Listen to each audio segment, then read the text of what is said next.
Carbine's producing for like a year, I think, and Hakoi's been producing like Carbine's a year and a been half. producing for a year. Yeah, like it's you just insane. shattered so many I know. people's egos. I know.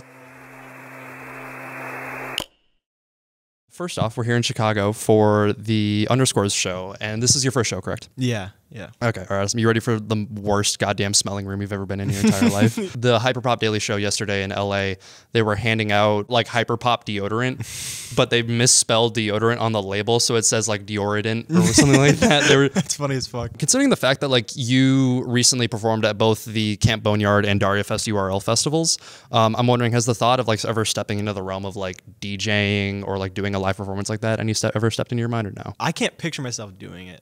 Like, how come? I don't know. It seems like out of the realm of possibility to me, actually. Is it just like, would you have like too much like anxiety to like step up on stage or anything like that, or? I don't know. It just doesn't feel like it's something I can do at some point. I don't know. I'm just like, I don't even think it's like a realistic expectation. Fair enough. But I mean, I'm just thinking like a Genghis set would like rip a room in half. But something like not everyone like may know about you is that you actually like posted quite a few YouTube videos a while ago. Oh yeah. Where you hit all the staples, Minecraft, CS:GO, all the usual suspects. But in the past year, there's been like kind of an increasing push for musicians and artists to also become content creators on stuff like TikTok and YouTube and whatnot. So I'm wondering, like, as someone who's clearly been both, like, what do you think are the pros and cons of that like line between content creator and like artist being increasingly like blurred? I will say there's a lot of ways that people promote their shit on like TikTok, namely, that's just like cringe to me. Like people do it in such a cringe way. It's like I would never do it like that. A lot of people like they focus on like how to make like successful content. It's not the same as like good content necessarily. Like, that shit on TikTok, it's like, oh, it's like how to make a 100 gex beat. And they're always the worst. It's always the shittiest thing in the world. And like, that's what, when I think of music content creator, that's what I think of. And if anyone like trying to make like, also like make it as a music, like as a artist or whatever, also doing that, I'm like, you're going to get like clowned on by this, like Rockstar Bebo. Yeah, like Bebo, that. yeah. That's what you're gonna get if you want to be on TikTok and do music. When I think of that, I think of like Kamo and Delete Seek's TikTok. It's like that's funny as fuck. Yeah, like just the stuff that's like almost unrelated to their music. Yeah, no, because I feel what people like is when an artist shows that they're a person. Mm-hmm. So if you're just like, oh, look at this like crazy ass beat that I made, and that's all you post all the time, like you don't really get like that like look into like their humor or their what they like or anything like that. I get like a lot of people like being frustrated with the fact that like, oh, when I make an awesome song, I don't want it like the first thing to pop into my head is like, okay, I have to make a TikTok out of this. Like I get that, but I also don't really see it as like any different of a paradigm shift as like what streaming services did to the music industry. It made things a lot more difficult in some ways, but it also made things a lot more accessible in some ways. But I do get that thing of like people using TikTok as like, okay, I'm not just going to use this as an opportunity to like make people familiar with myself. I'm also just going to use it to like blow up. And on the topic of content creators, this has to be like the fifth goddamn time I've mentioned it in the interviews, but so far I've only spoken to people who were away from the computer when this happened, but my understanding is that you were on Discord with the other members of Twerk Nation when iShowSpeed hopped on that Twerk Nation beat. Yeah, that, oh my fucking God, dude. So I was in another call with a totally different friend group from like back when I was like Minecraft Twitter, like that whole friend group. I was in like a huge ass call with all those friends beforehand, and they send, yo, Steve, did you hear about this?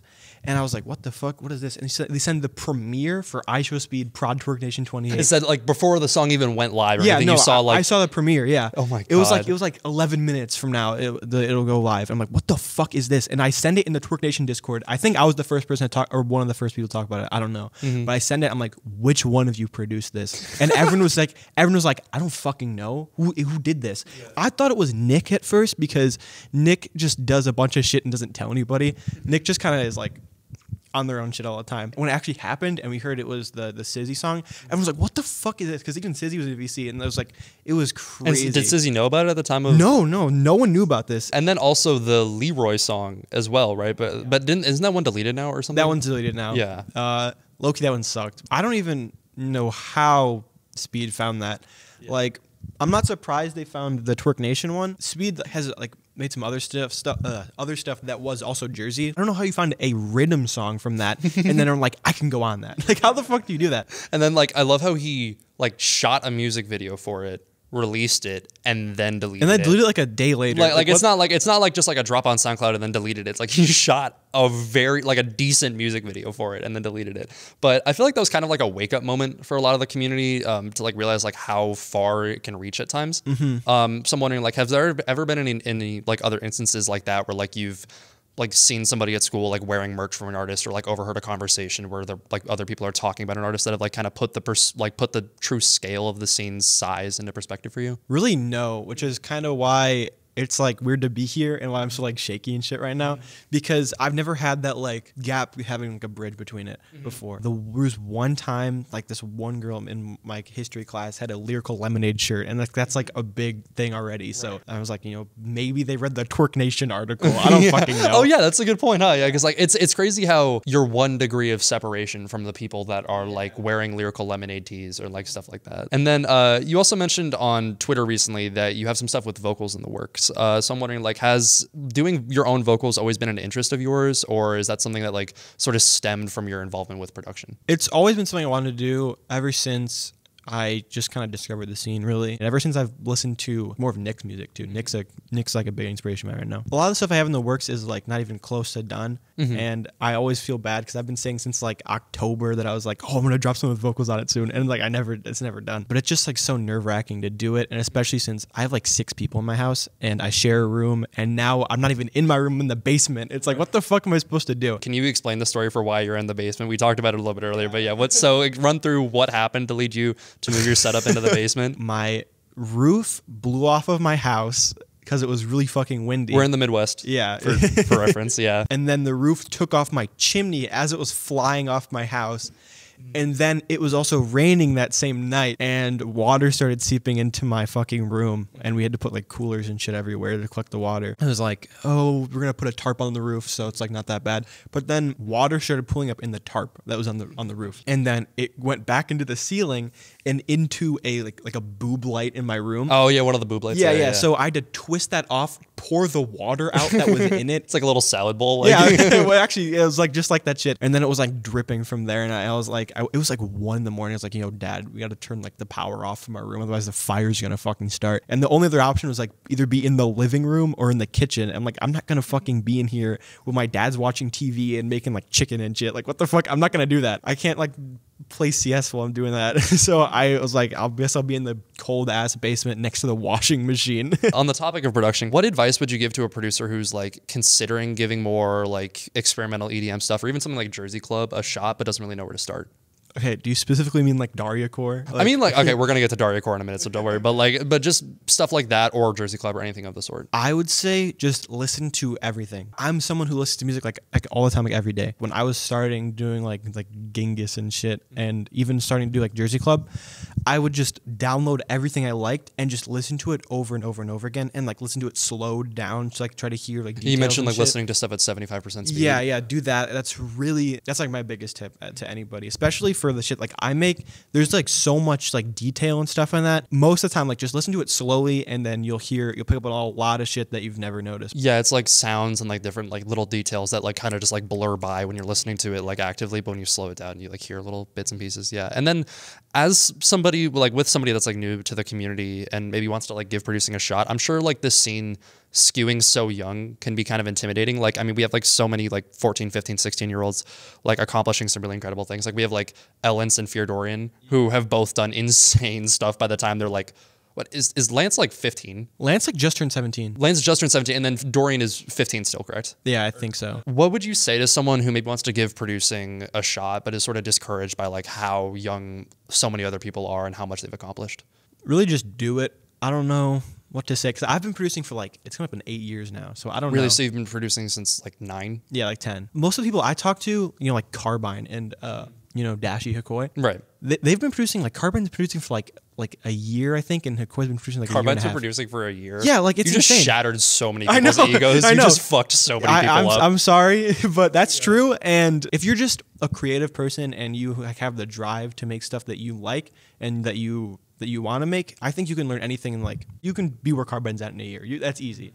Literally, I don't think my music was even like I've been producing for like 8 years. My shit wasn't good until like 2 or 3 years ago. You just need experience, and most of all, you need like creativity and drive. Like that's it.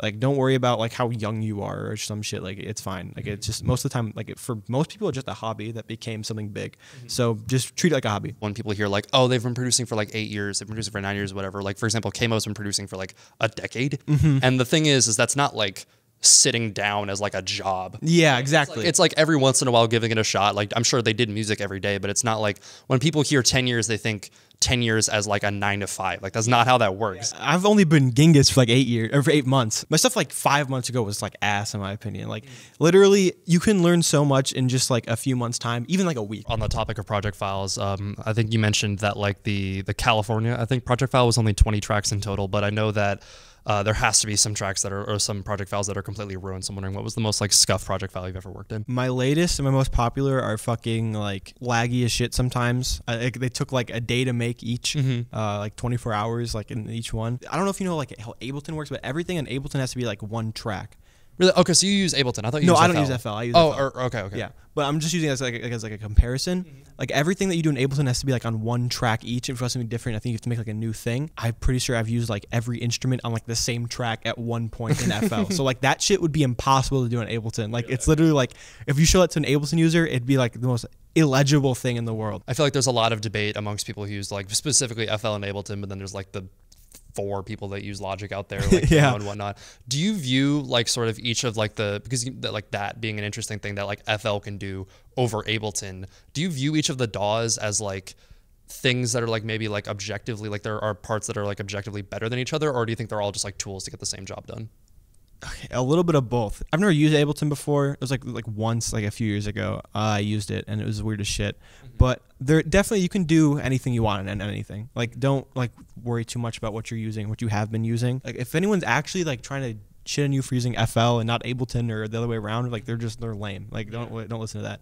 But there's definitely some like little things that I wish I had. There's one thing in Logic specifically. I was in a call in the Twerk Nation VC with Saoirse Dream. There's like this one thing called Very Speed, and it would just like that is insane. I was actually thinking about downloading Logic right then when I saw it because it like pitches up and makes everything fast like instantly. It's insane. I wish FL had it because FL the only thing similar to it is the master pitch knob. It's so finicky. You have to remix a bunch of shit if you do that normally too. A lot of plugins that are third party, not like native to FL, they don't even have like compatibility with it, so it's really fucking annoying. And I actually don't use a lot of plugins because I don't have it. But Very Speed, it just like makes the whole song faster.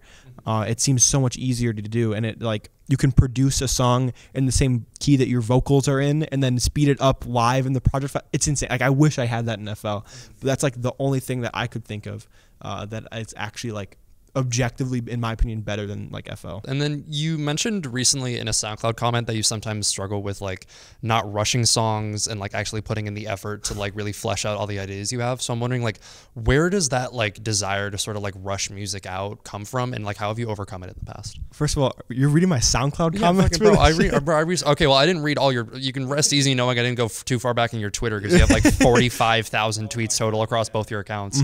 So and I say both. I know you have more than 2, but yeah, but like where does do you think that comes from, and like how do you overcome it? I rush a lot of my shit because like I want people to hear it. Really, like I have a really bad habit of just sending demos when I'm working on them all the time and keeping no secrets about my music. Like right, like being like an open book about. Yeah, shit. Yeah, really. And a lot of times I post shit just because I want people to hear it now. Like 'cause I'm so like antsy just to release something. My latest song, Everyone Shut Up, and 24 Hours Challenge. Both of those, I've spent at least 19 hours on both, and I feel like it shows. Like that one song blew up for a reason, in my opinion. Like it was really good. I actually snapped on that song. And my latest, it's like 4 minutes, and I explored like every idea I had. But a lot of my songs, like there's always 1 or 2 parts where I'm just like, I could have fixed that. I don't have SoundCloud Pro, but I really want to buy it to like remix or like really flesh out some of my songs. People say like don't do that because like people like how it sounds already, and I probably won't. But I might like a VIP or something. Yeah, like that. I'll do a VIP of something at some point because there's like literally in like almost all my songs, there's something I have a problem with. It's no secret artists are almost always their own worst critics. Like I mean, whenever I watch like an interview or something, I'm like, wow, I could have asked that question better. I could have done this better. I could have said that better. I could have delivered that better. But like, whenever people are like, dude, fucking who cares about like your very slight tweaked delivery on like this bit? It's like, it's a good interview overall. And I'm sure that like rings true for you as well. So I'm wondering like, how do you like sort of like try to keep yourself motivated when you maybe fall into like a pit of like, oh shit, I could have done this better, like I could have done that. Like how do you keep yourself motivated when you're like in a creative slump maybe? There's been a few times where I've gone back in the file for a song that I've made that I didn't really like and changed it to where I liked it, just like for me personally. I like that one, like 7-minute long song. Fact about that one, I rushed that one crazy hard. I made that whole song in one day, and then I hosted a listening party for it in the same day. There's so many things that I could have fleshed out better, like especially at the end. For that song, I added an ending to it, and just like no one's heard it, but I just made it for myself. I'll either like flesh something out a bit more to have the peace of mind to know that I can, and then I'll just listen to a fuck ton of music. I'm listening to music like every second of every day if I'm not like in a call with somebody or something. Like even at school, I don't give a shit about school. So like I'm just listening to music all the time. I wish I like knew how to write like notation for like music and stuff because I have like ideas in class. Is it like ever one of those things where you're like, I have this idea, I need to get home, and then you get home and then it's like, oh shit, what was the idea? Yeah, no, I've like made like whole songs in my head and like I can't make them because I'm in first period physics class. Like it's like, fuck this, dude. I'm wondering, like you mentioned that like you're not really like the biggest fan of like your earlier work. Do you think that's down to like not having as much of like maybe as formed of a creative vision as you do now, or do you think that's more down to like technical proficiency not being as good? Definitely technical proficiency. Like I've definitely been more creative like recently now with like my new stuff because like a lot of my first stuff was just like one sample that I chopped up and I like put drums and bass over it, and it was like whoa. Like at the time it's like people were like, oh, it goes so hard when they heard it because like it was like a really like unsaturated place to make music at the time, like in the Dariacore tag, so people would hear anything that isn't like Leroy and be like, holy fucking shit, this is insane. But it wasn't really like good. I don't know what to say now. Like I remember Underscores actually liked one of my first songs, and it's like my worst song. It's like it's the worst shit ever. I forget the name of it, but it's the one that you commented like, if I ever drop something like this again, please kill me, or like you just like bash me in the head with a lead pipe. Yeah, I think that's exactly what I said. On the topic of like outlets for like creativity, recently like the Dariacore community had like quite a sort of like transitional moment where everybody decided to like abandon the tag and like move along. And I'm wondering like what was the reasoning behind all of you guys sort of deciding to leave the Dariacore tag in the past? I don't know. This is like some crazy anxiety moment for a lot of people, I think, because Jane tweeted something about like Dariacore, or I don't make Dariacore on their account. That was like after they removed the tag. They're not very active in the community, but like, obviously everybody listens to their stuff and everyone like is inspired by like, what they do and all that shit. So when they said that and they removed the tag and they said it's not like Dariacore's not a genre and all that stuff, everyone was like, is it like bad to do that? They don't want to be like associated with something, so you don't want to like associate them by proxy. Yeah, so it just felt like I didn't think too deep into it. I was like, hopefully I didn't do anything wrong, really, because a lot of the way I operate is just kind of like I do what I like and I want to make friends with people. That's literally it. There's definitely like something to be said about a lot of people in the community are definitely like people you like that are kind of annoying to talk to. And I think personally it was just a way to distance themselves from the community. I know a few people, I don't think Carbine ever used the tag in the first place either, so I guess it was also like use like Guaranteed and like Core. Yeah, like, literally. Dariacore and the movements associated with it have always been pretty like centralized on SoundCloud. But we recently had like a pretty like interesting reversal of that dynamic when Dashies So They Were Deleted, you say, got put on the Hyperpop playlist on Spotify. So I'm wondering, like, how do you think being so tied to SoundCloud has sort of influenced both like the Dariacore community or also just the scene at large's like trajectory? When I think about like being on SoundCloud, it's like I'm like just on SoundCloud when I think about it. Like I'm not on streaming. Like it feels more like smaller. But like when you see like how big like Leroy or something specifically is, it's not just on SoundCloud. Like people are like they're talking about me sometimes. They're talking about like people in the scene, the people in the community. I don't know. For some reason, I feel like being just on SoundCloud, I have this like idea that I'm like smaller than I am, and I know I'm not big. I'm not like crazy huge. A lot of people I listen to are like 5 times my following, but like. I definitely like underplay like how many people have heard my music or anything like that. And also you mentioned that you were going to put Genghis on like Bandcamp as well, correct? Yeah, I'm still working on that. I'm lazy as fuck. Yeah, fair enough. And like, I mean, you're about to be put in a position where, like you said, you're not like astronomically big or anything, but you'll realize like, because aren't there a couple people going to the Underscore show tonight that listen to your music? Yeah, that's crazy to me. You're going to be like potentially face to face with people that like listen to your stuff. So I think that's like acknowledgement of both like how kind of tight knit the SoundCloud community can be, but also how it like sort of spills out into other stuff as well. And then no matter how many new artists you discover, it seems like there's always going to be like 100 more you want to listen to like every time you turn your back. So if you could pick a handful of artists to put our listeners onto right now, who'd you pick? Dude, I listen to so much music. How many people am I allowed to cloud up right now? A dozen. Let's say a dozen. A dozen? Okay. I mean, you said you have a lot, so I mean, One person I've been listening to ever since like I first like got into the scene, Moss Garden. Literally one of my favorite artists ever. Moss Garden is literally fucking insane. Makes the prettiest music ever, and like a bunch of people around like that scene really that like make stuff similar to them. Very good. I found this one person like recently. Someone posted on my Discord server. Somebody named Galasses or something. Their account's like a month old. But they post like the prettiest music in the world. I think it's spelled like GALAASAYS. thank you for including spelling, because I would have a horrible time looking that up later. Those two, they're like on a similar, I think, like sound in my opinion, but both very pretty music. Orchid, I've been listening to Orchid. Have you heard of Orchid? I have not. Orchid makes a lot of really good music. A lot of stuff I've been listening to is like the opposite of what I make right now. It's just very mellow, chill, like very quiet sounding stuff. Obviously, Quanic, very good music. Quanic is literally fucking insane. Canopsy is an incredible album. Yeah, literally, that song is the whole album. It actually so good. When Sorry Days dropped, it was like, this is like the craziest song ever. Delete Zeke, Kamo, both very good. I just gotta get those out of the way. Everyone says those. My friends, Dashi Hikoi, those two, and also they'll probably kill me if I don't plug them. Lance, I think, dude, I need like more like central stuff from Lance, because everything I hear from Lance is like all the stuff they've produced. Right, I need more vocals from Lance. Yeah, no, I need that to happen. And then everything that they've put on Twerk Nation is fucking insane. They posted like one demo for the Mega Mix, and I actually uploaded that to my SoundCloud account on private to listen to it sometimes. Deskrat's jersey is very good. Yes. And DJ Rave Robber, Cassie. There's probably so many more people that I could recommend, but those are like on my mind right now. Right. I mean, like on a similar note, even like with or without saying like whose they are, like what would you say are some of the best like alt accounts in the scene? You don't have to say like who they belong to. You can just say like, oh, this is somebody's alt account. So many alt accounts. Because I mean, like, okay, the thing is like whenever you discover somebody on SoundCloud that's like insane and you've never heard of them before, I feel like the impulse is like, okay, this is somebody's alt. Somebody's alt for sure. I mean, like two off the top of my head are like Shambamba and Esby. Shambamba's Austin with a Y. Esby is Swayze. Those are public. That's not like stepping on anybody's toes. They are both so fucking good. And Austin, I think, is now on Shambamba 3. Because he ran out of space on the SoundCloud Pro Unlimited. There's just one account. There's like only one song on it, and it's like a word girl aesthetic. It's like, what the fuck is this? But it's like the one song that's really good. I don't know what the link is. I think it's called like Vanilla with like an O or something. I think that's what the link. I'm not sure exactly, but very good song on there. That one's crazy. There's one account.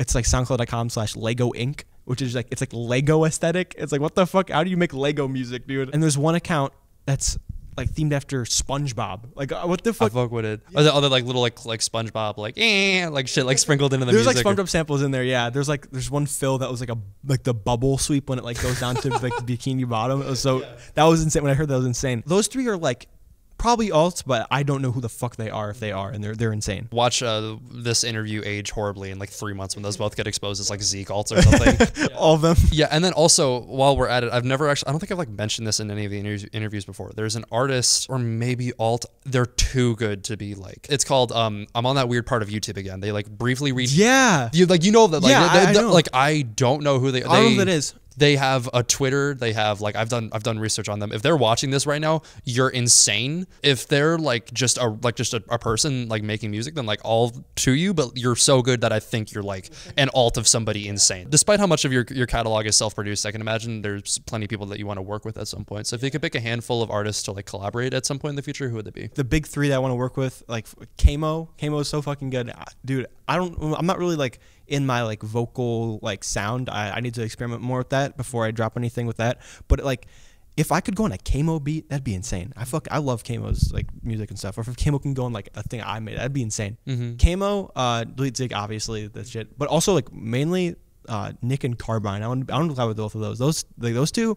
Fucking insane. I listen to music all the time. If I could have like Carbine go on like a thing I'm working on, that'd be insane. I don't want to like ask. And also I don't want it to like be like a lab that like falls through, because I hate doing that. I don't have that many like labs with people because I don't really like to work with people really. But yeah, like those four. I said three, but they're four. Those four are really good. And also there's a collab I have with like Deskrat that I want to work on. But like it's been a while, and literally it's my fault that I'm not like I have to work on it. And like I'm always telling them like, it's my bad, dude, my bad. But yeah, I have to I have to pick up my game. But low key, it's not my fault because my fucking roof broke. So right, like, yeah, okay. I don't think anybody's gonna blame me. Like, your roof nearly killed you, but I think like it could have killed me actually. That could have killed me. Yeah, and then finally, I'm really excited for what you have for the next year coming up. So I'm with a name change and a recent change in direction for you under your belt. What are you looking to accomplish in 2022? Make vocal music, get on Spotify, and talk to more music people. Like make friends with people that I listen to more. I'm always telling Carbine this because Carbine like talks about their stats a lot, and they're like, "Oh, my related tracks plays are so garbage," and like me and Dashies are both like really good compared to them. And they're like, I was like, "Oh, my related tracks are so shit," but I'm like, you have more like friends like in the community. I would trade my stats with yours if I could like have more like friends with people that I listen to, just because like that's really fucking cool. I just like talking about music to people that I like, especially music that people that I like, because I get to hear their tastes, their influences, and it's just really interesting to see. I want to kind of break out of like my mold right now. Really, that's like mainly this year. I want to like make more different music and post it and like expand like out of this niche of like Daricorn shit that I'm in right now, because I can't be there forever, and I don't want to be there forever. Yeah, I want to make different shit, and I want people to fuck with it. So that's really it. Right. I think just expanding and being like different and like changing things up in the future is the best you can do. All right. I think that's gonna wrap it up for you today. Thank you so much for watching.